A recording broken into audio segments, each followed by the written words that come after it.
ಓಂ ಶ್ರೀ ಗುರುಬಸವಲಿಂಗಾಯ ನಮಃ. ಕಾಯಕದಲ್ಲಿ ನಿರತನಾದಡೆ ಗುರುದರ್ಶನವಾದರೂ ಮರೆಯಬೇಕು.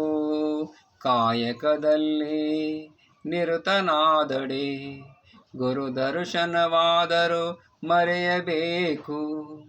ಲಿಂಗ ಪೂಜೆಯಾದರೂ ಮರೆಯಬೇಕು. ಲಿಂಗ ಪೂಜೆಯಾದರೂ ಮರೆಯಬೇಕು. ಜಂಗಮ ಮುಂದಿದ್ದಳು ಹಂಗು ಹರಿಯಬೇಕು. ಕಾಯಕದಲ್ಲಿ ನಿರತನಾದಡೆ ಗುರುದರ್ಶನವಾದರೂ ಮರೆಯಬೇಕು. ಲಿಂಗ ಪೂಜೆಯಾದರೂ ಮರೆಯಬೇಕು. ಜಂಗಮ ಮುಂದಿದ್ದಳು ಹಂಗು ಹರಿಯಬೇಕು. ಜಂಗಮ ಮುಂದಿದ್ದಳು ಹಂಗು ಹರಿಯಬೇಕು. ಕಾಯಕವೇ ಕೈಲಾಸವಾದ ಕಾರಣ ಅಮರೇಶ್ವರ ಲಿಂಗವಾಯಿತಾದಳು. ಕಾಯಕದ ಒಳಗು ಕಾಯಕದ ಒಳಗು ಅಮರೇಶ್ವರ ಲಿಂಗವಾಯಿತಾದಳು. ಕಾಯಕದ ಒಳಗು ಕಾಯಕದ ಒಳಗು. ಶರಣ ಬಂಧುಗಳಲ್ಲಿ ಶರಣು ಶರಣಾರ್ಥಿಗಳು. ಅನುಭವ ಮಂಟಪದ ಮುಖ್ಯ ಧ್ಯೇಯ ಕಾಯಕ ಮತ್ತು ದಾಸೋಹ. ಅನುಭವ ಮಂಟಪದಲ್ಲಿ ಶರಣರು ನಿತ್ಯ ಕಾಯಕ ಮತ್ತು ದಾಸೋಹ ತತ್ವವನ್ನು ತಮ್ಮ ಜೀವನದಲ್ಲಿ ಅಳವಡಿಸಿಕೊಂಡಿದ್ದರು. ಸರಿಯಾದ ಸಮಯಕ್ಕೆ ಸುಪ್ರಭಾತ ಸಮಯದಲ್ಲಿ ಸ್ನಾನ ಪೂಜಾದಿಗಳನ್ನು ಮುಗಿಸಿಕೊಂಡು ಕಾಯಕ ಮಾಡುವುದು, ಕಾಯಕದಿಂದ ಬಂದಂಥ ಒಂದು ಪ್ರತಿಫಲ ಹಣದಿಂದ ದಾಸೋಹನ ಮಾಡುವುದು ಅವರ ಕರ್ತವ್ಯವಾಗಿತ್ತು. ಅದೇ ರೀತಿ ಬಸವಾದಿ ಶರಣರೆಲ್ಲರೂ ಸರಿಯಾದ ಕಾಯಕದ ಸಮಯಕ್ಕೆ ಕಾಯಕ, ಪೂಜೆಯ ಸಮಯಕ್ಕೆ ಪೂಜೆ, ಅನುಭವದ ಸಮಯಕ್ಕೆ ಅನುಭವವನ್ನು ಮಾಡ್ತಾ ಇದ್ದರು. ಹೀಗಾಗಿ ಎಲ್ಲರೂ ದುಡಿಯೋರೇ ಆಗಿದ್ದರಿಂದ ಕಲ್ಯಾಣದಲ್ಲಿ ಬೇಡುವವರೇ ಇರಲಿಲ್ಲ, ಎಲ್ಲರೂ ನೀಡುವವರೇ ಆಗಿದ್ದರು.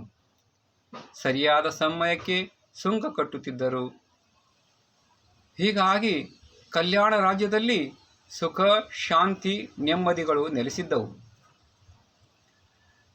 ಇದನ್ನು ಕಂಡಂಥ ಕೊಂಡಿ ಮಂಚಣ್ಣನವರು ಬಿಜ್ಜಳ ರಾಜನಿಗೆ ಚಾಡಿಯನ್ನು ಹೇಳ್ತಾರೆ. ಪ್ರಭುಗಳೇ, ಬಸವಣ್ಣನವರು ಬೊಕ್ಕಸದ ಹಣವನ್ನು ಅನುಭವ ಮಂಟಪದ ಕಾರ್ಯಗಳಿಗೆ ಹಾಗೂ ಶರಣರಿಗೆ ಬಳಸುತ್ತಿದ್ದಾರೆ ಎಂದು ಆರೋಪವನ್ನು ಮಾಡಿದರು. ಆಗ ಬಸವಣ್ಣನವರು ಆಗಿಂದಾಗಲೇ ಲೆಕ್ಕವನ್ನು ವಿಚಾರಿಸಲು ತಿಳಿಸಿದರು. ಲೆಕ್ಕವನ್ನು ಪರಿಶೀಲಿಸಿದ ನಂತರ ರಾಜರಿಗೆ ಆಶ್ಚರ್ಯವಾಯಿತು. ಹಿಂದೆಂದೂ ಆಗಲಾರದಂಥ ಒಂದು ಅಭಿವೃದ್ಧಿ, ಒಂದು ಹೆಚ್ಚಳ ಇಮ್ಮಡಿ ಮುಮ್ಮಡಿ ಪಟ್ಟು ಹೆಚ್ಚಾಗಿತ್ತು. ಬೊಕ್ಕಸದ ಹಣ, ಬೊಕ್ಕಸದ ಸಂಪತ್ತು ಇಮ್ಮಡಿ ಮುಮ್ಮಡಿ ಜಾಸ್ತಿಯಾಗಿತ್ತು. ಅದರಿಂದ ಸಂತೋಷಗೊಂಡು ಬಿಜ್ಜಳ ರಾಜರು, ಬಸವಣ್ಣವರೇ, ಏನು ಪವಾಡ ಮಾಡಿದ್ರಿ ನೀವು? ಇಷ್ಟೊಂದು ಸಂಪತ್ತು ಹೆಚ್ಚಿಗಾಗಿದೆಯಲ್ಲ, ಪ್ರತಿ ಸಲದಕ್ಕಿಂತಲೂ ಇಮ್ಮಡಿ ಮುಮ್ಮಡಿ ಜಾಸ್ತಿ ಆಗಿದೆ, ಏನು ಪವಾಡ ಮಾಡಿದ್ರಿ ಅಂತ ಕೇಳಿದ್ರು. ಆಗ ಬಸವಣ್ಣವ್ರು ಹೇಳಿದ್ರು, ಮಹಾರಾಜರೇ, ಶರಣರು ಕೂತು ಉಣ್ಣೋರಲ್ಲ, ದುಡಿದು ಊಟ ಮಾಡೋರು, ದುಡ್ದೇ ಪ್ರಸಾದ ಮಾಡೋರು. ತಾವು ದುಡಿದರಲ್ಲಿ ತಾವಷ್ಟೇ ಪ್ರಸಾದ ಮಾಡಿದ್ರೆ ಅದರಲ್ಲಿ ಉಳಿಸಿ ದಾಸೋಹನ ಮಾಡುವವರು, ಸಮಯಕ್ಕೆ ಸರಿಯಾಗಿ ಸುಂಕವನ್ನು ಕಟ್ಟುವರು. ಸುಂಕ ತೆತ್ತಲ್ಲದೆ ವಿರಹಿತನ ಆಗಬಾರದು. ಸುಂಕವು ಸಮಯಕ್ಕೆ ಸುಂಕ ಕಟ್ಟಬೇಕು. ಈ ರೀತಿ ಬಸವಣ್ಣನವರು ಶರಣರಿಗೆ ಒಂದು ತರಬೇತಿಯನ್ನು ಕೊಟ್ಟಿದ್ದರಿಂದ ಎಲ್ಲರೂ ಸಮಯಕ್ಕೆ ಸರಿಯಾಗಿ ಸುಂಕವನ್ನು ಕೊಟ್ಟುತ್ತಾರೆ, ದಾಸೋಹ ಮಾಡುತ್ತಾರೆ, ಕಾಯಕ ಮಾಡುತ್ತಾರೆ. ಹೀಗಾಗಿ ಕಲ್ಯಾಣದಲ್ಲಿ ಬೇಡುವವರಿಲ್ಲ, ಎಲ್ಲರೂ ನೀಡುವವರೇ. ಅದಕ್ಕಾಗಿ ಸಂಪತ್ತು ಇಮ್ಮಡಿ ಮುಮ್ಮಡಿಯಾಗಿದೆ ಅಂತ ಹೇಳ್ತಾರೆ.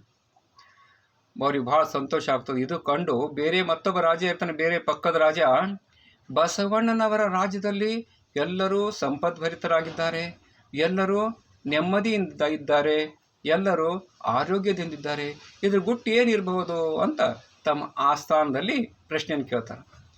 ಪ್ರಶ್ನೆ ಕೇಳಿದಾಗ ಎಲ್ಲ ಮಂತ್ರಿಗಳು ಇರ್ತಾರೆ. ಮಂತ್ರಿಗಳಲ್ಲಿ ಒಬ್ಬ ಮಂತ್ರಿ ಹೇಳ್ತಾನ, ಬಸವಣ್ಣವ್ರ ಹತ್ರ ಮಂತ್ರದ ದಂಡ ಇದೆ, ಆ ಮಂತ್ರ ದಂಡ ತಗೊಂಡು ಯಾರಿಗೇನು ಬೇಕು ಅದನ್ನು ಕೊಡ್ತಾರ. ಆ ಸಲುವಾಗಿ ಬಸವಣ್ಣವ್ರ ರಾಜ್ಯದಲ್ಲಿ ಸುಖ, ಶಾಂತಿ, ನೆಮ್ಮದಿ ಇದೆ ಅಂತ ಹೇಳ್ತಾನೆ. ಆದ್ರೆ ಅವ್ರ ರಾಜ್ಯದಲ್ಲಿ ಬರೀ ಬರಗಾಲ, ಕ್ಷಾಮ, ರೋಗ ರುಜಿನಗಳು ತುಂಬಿರ್ತಾವೆ. ಆ ಸಲುವಾಗಿ ಅವ್ರು ಏನು ಮಾಡ್ತಾರ, ನಾವು ಬಸವಣ್ಣವ್ರ ಹತ್ರ ಹೋಗಿ ಆ ಮಂತ್ರವನ್ನು ಇಸ್ಕೊಂಡು ಬರಬೇಕು ಅಂತ ಹೇಳ್ಕೊಂಡು ಅವ್ರೇನು ಮಾಡ್ತಾರಂದ, ಮಾರುವೇಷ ಹಾಕ್ಕೊಂಡು ಆ ಕಲ್ಯಾಣಕ್ಕೆ ಬರ್ತಾರೆ.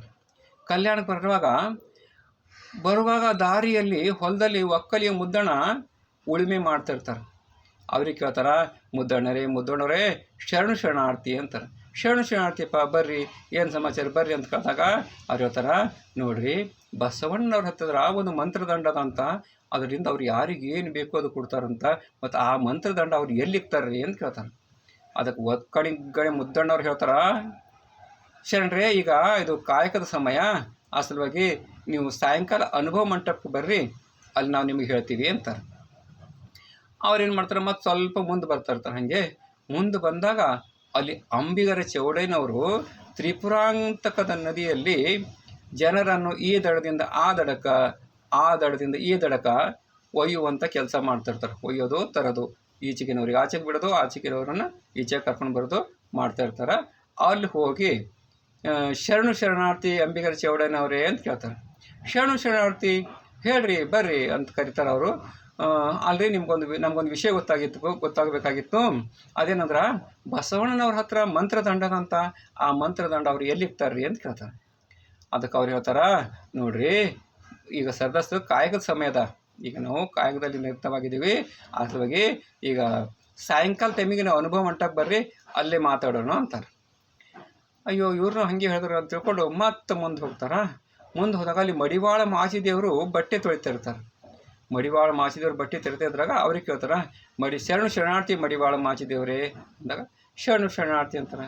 ಹೇಳ್ರಿ ಏನಾಗಿಬಿತ್ತು ನಮ್ಮಿಂದ ಅಂದಾಗ, ಅಲ್ಲ ಬಸವಣ್ಣವ್ರ ಹತ್ರ ಒಂದು ಮಂತ್ರದಂಡದಂತ, ಅವ್ರು ಎಲ್ಲಿಕ್ತಾರ್ರಿ ಅಂತ ಕೇಳ್ತಾರೆ.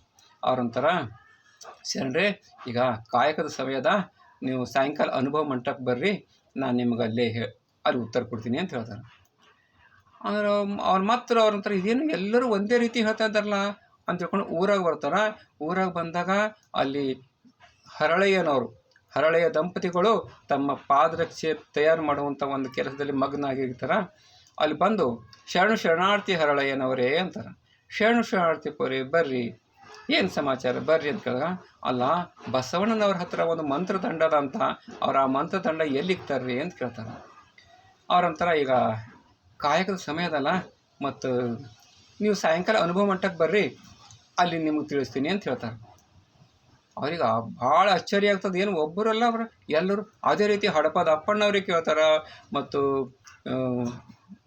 ಡೋಹರ್ ಕಕ್ಕಯ್ಯನವ್ರಿಗೆ ಕೇಳ್ತಾರೆ. ಅಲ್ಲಿದ್ದವ್ರಿಗೆ ಎಲ್ಲರಿಗೂ ಕೇಳ್ತಾರೆ, ಎಲ್ಲರೂ ಅದೇ ರೀತಿ ಹೇಳ್ತಾರೆ. ಅವ್ರಂತರ, ಇನ್ನು ನಾವು ಸಮಯ ವೇಸ್ಟ್ ಮಾಡೋದು ಬೇಡ, ಸಮಯ ದುರುಪಯೋಗ ಮಾಡ್ಕೊಂಬೇಡ, ನಾವಿಲ್ಲಿ ಎಲ್ಲರ ವಿಶ್ರಾಂತಿ ತಗೊಂಡು ಸಾಯಂಕಾಲ ಅನುಭವ ಮಂಟಪಕ್ಕೆ ಹೋಗೋಣ ಅಂತ ತಿಳ್ಕೊಂಡು ಅವ್ರು ಏನು ಮಾಡ್ತಾರೆ ಅಂದ್ರೆ, ಅಲ್ಲಿ ಒಂದಲ್ಲಿ ವಿಶ್ರಾಂತಿ ತಗೋತಾನೆ. ಸಾಯಂಕಾಲ ಇನ್ನು ಅನುಭವ ಮಂಟಪದ ಗೋಷ್ಠಿ ಪ್ರಾರಂಭ ಆಗುವಂಥ ಸಮಯ, ಅಂಥ ಸಮಯಕ್ಕೆ ಏನು ಮಾಡ್ತಾರೆ ಅಂದ್ರೆ ಅನುಭವ ಮಂಟಪ ಬರ್ತಾರೆ. ಅಲ್ಲಿ ಅನುಭವ ಮಂಟಪದಲ್ಲಿ ಅಲ್ಲಮ್ಮ ಪ್ರಭುಗಳು ಕೂತಿರ್ತಾರೆ. ಶೂನ್ಯಪೀಠಾದಿ ಮೇಲೆ ಬಸವಣ್ಣನವರು, ಬಸವಣ್ಣನವರು, ಬಸವಾದಿ ಶರಣರು ಎಲ್ಲರೂ ಕುಂತಿರ್ತಾಗ ಇವರು ರಾಜ ಅಲ್ಲಿಗೆ ಹೋಗ್ತಾರೆ. ಹೋಗಿ ಬರ್ರಿ ಅಂಥೇಳಿ ಅವರಿಗೆ ಶರಣಾರ್ಥಿ ಮಾಡಿ ಕರ್ಕೋತಾರೆ. ಅಲ್ಲಿ ಹೋದಾಗ ಮತ್ತೆ ಪುನಃ ಅದೇ ಕೇಳ್ತಾರೆ, ನೋಡ್ರಿ ಬಸವಣ್ಣನವರು ಮಂತ್ರದಂಡ ಎಲ್ಲಿಕ್ತಾರ ಅಂತ ಕೇಳ್ತಾರೆ. ಆಗ ಶರಣರು ಹೇಳ್ತಾರ, ನೋಡ್ರಿ ನಾವು ಎಲ್ಲರೂ ಒಂದೇ ರೀತಿಯಿಂದ ಉತ್ತರ ಕೊಟ್ಟರೆ ನಿಮ್ಗೆ ಇನ್ನೂ ಅರ್ಥ ಆಗಿಲ್ಲೇನೋ ಅಂತ ಕೇಳ್ತಾರೆ. ಇಲ್ಲ ರೀ, ನನಗೇನು ಅರ್ಥ ಆಗಿಲ್ಲ ಹೇಳ್ರಂದ್ರೆ, ಬಸವಣ್ಣನವ್ರ ಹತ್ರ ಯಾವುದೇ ಮಂತ್ರದಂಡ ಇಲ್ಲ. ಇಲ್ಲಿ ಏನು ಮಾಡ್ತಾರ, ಎಲ್ಲ ಶರಣರು ಮೈ ಮುರಿದು ದುಡಿತಾರ, ಕಾಯಕ ಮಾಡ್ತಾರ. ಕಾಯಕ ಮಾಡಿ ಬಂದ ಫಲದಿಂದ ದಾಸೋಹ ಮಾಡ್ತಾರ, ತಮ್ಮ ಉಪಜೀವನ ನಡೆಸ್ತಾರ, ಆಮೇಲೆ ದಾಸೋಹ ಮಾಡ್ತಾರ, ಆಮೇಲೆ ಸಮಯಕ್ಕೆ ಸರಿಯಾಗಿ ಸುಂಕ ಕಟ್ತಾರ. ಇಲ್ಲೆಲ್ಲರೂ ನೀಡೋರೇ ಬೀಡೋರು ಯಾರೂ ಇಲ್ಲ.